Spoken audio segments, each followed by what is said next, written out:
Hey, Shalom. First off, I want to start up by saying all praises, honor, and glory is due unto Yahweh, by Hashem Yahushai, by Hashem HaKadosh. All praises to the world called God, whose true name in Hebrew is Yahweh, by Hashem in the name, Yahushai being the name of the only begotten Son. Double honors to the elders and apostles of Great Millstone. Peace and mercy to the hopeful elect. I'm the brother Tazabal, the Great Millstone, Arizona Camp, Lord Will, with another video to edify. And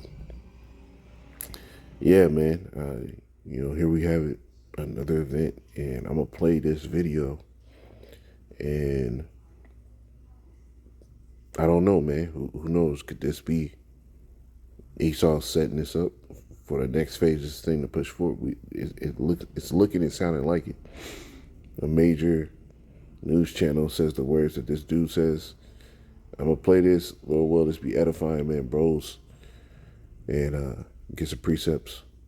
Let's make this happen, man. This is I'll keep it off the record, but a well-known congressman just wrote me and said off the record, this congressman was told, I mean, look at that response. I don't think we'd see that kind of response if something significant didn't happen here. I pray that that is not the case. But this congressman is telling me and confirming what Kevin Cork said, that this congressman is being told that there are 60 plus dead. Now, he said was told off the record, but how are you going on national TV saying something that's off the record? You're putting it on record just without the dude's name, and you making a statement like you want to see this type of response to something major didn't happen.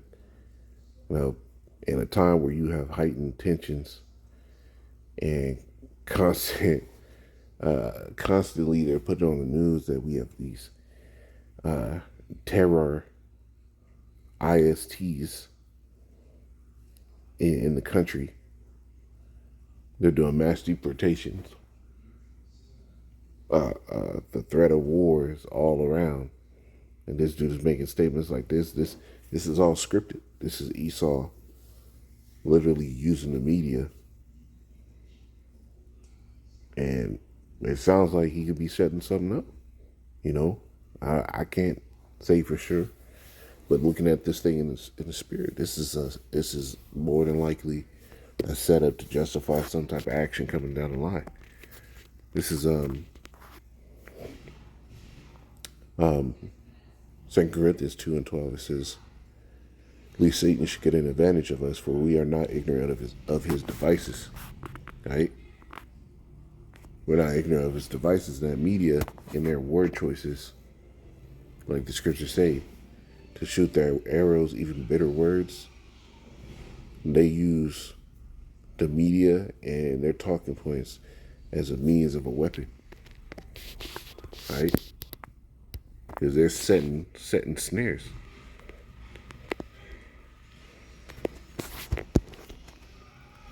This is it says, "For among my," no, that's not the one I want.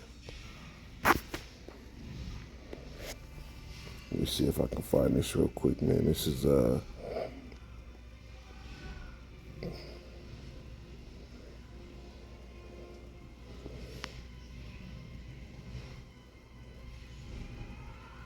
This is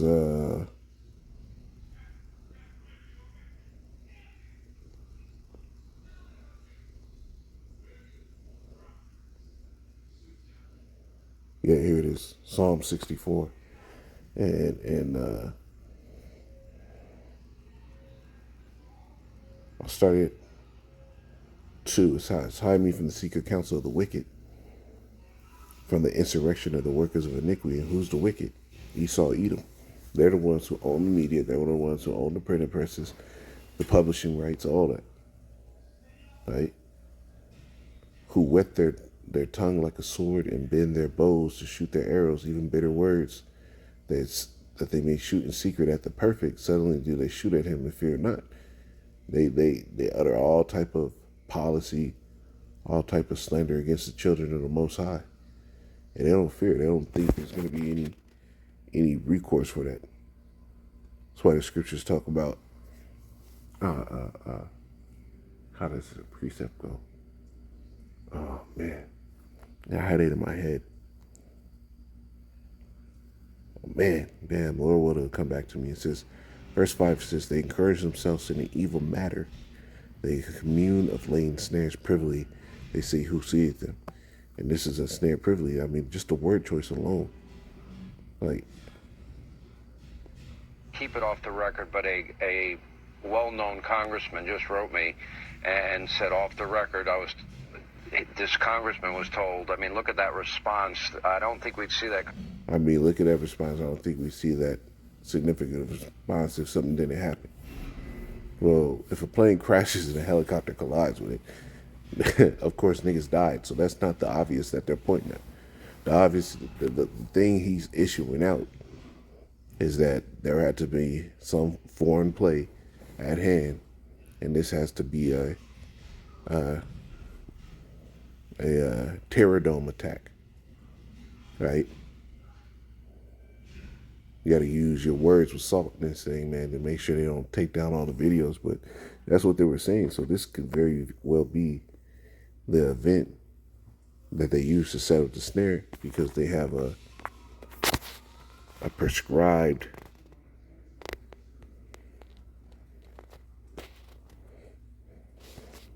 Isaiah 10:1. It says, woe unto them that decree unrighteous decrees and that right grievousness which they have prescribed. They have a predetermined plan, and they're getting ready to push it. I mean, we only we still within the first 2 weeks of Trump being in office, and this type of major shit starts happening, to where they're gonna sit here and say, "Oh yeah, this is a possible terror dome attack." It says to turn aside the needy from judgment and to take away the right from the poor of my people, that widows may be their prey and that they may rob the fatherless. And when they really get ready to come down, they're going to use this and everything else as means to really come at the tribes. Because right now they paint the tribes as the major lawbreakers, the offenders in society. They're painting them, and they started off with the immigration. I mean, they're going on to reservations and deporting natives from reservations. How does that work?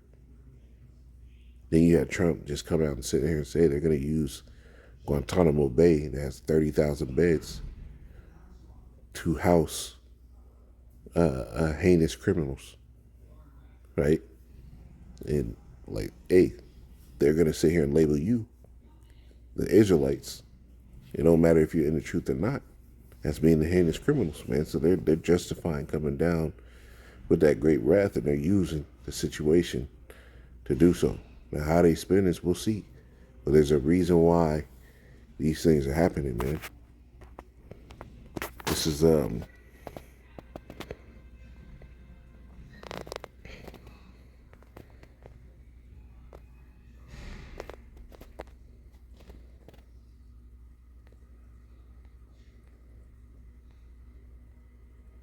Proverbs. Is it Proverbs?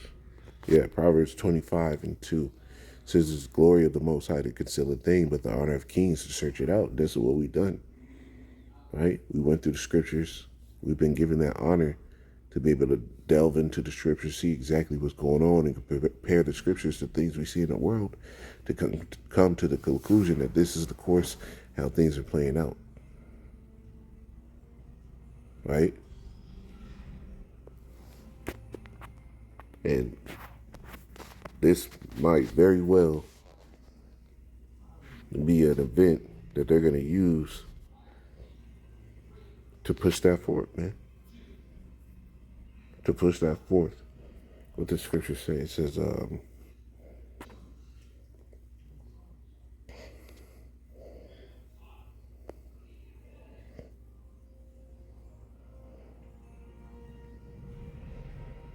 I know I'll spell that wrong.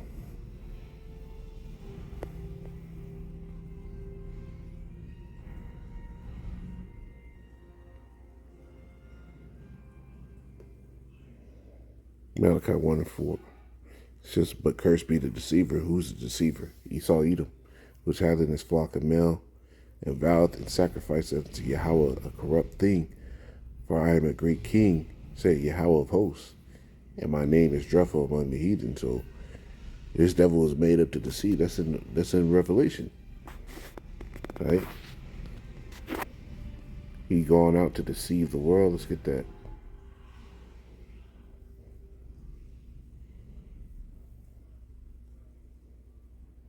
Yeah, this is Revelation 18:23. It says, "The light of the candle shall not shine, shall shine no more at all in thee, and the voice of the bridegroom and of the bride shall be heard no more at all in thee, for the merchants, for thy merchants were the great men of the earth, for by thy sorceries were all nations deceived." And this is just nothing but one of his deceptions. Remember, Revelation 12:9, it says, "And the great dragon was cast out, that old serpent called the devil and Satan, which deceiveth the whole world." So this is just another one of deception tactics, because more than likely this devil had his hand in this, and he's using it. Even if he didn't have his hand in it, it was just happenstance, and the Lord just put out judgment on these people. This devil spinning the story to meet his goal. Right.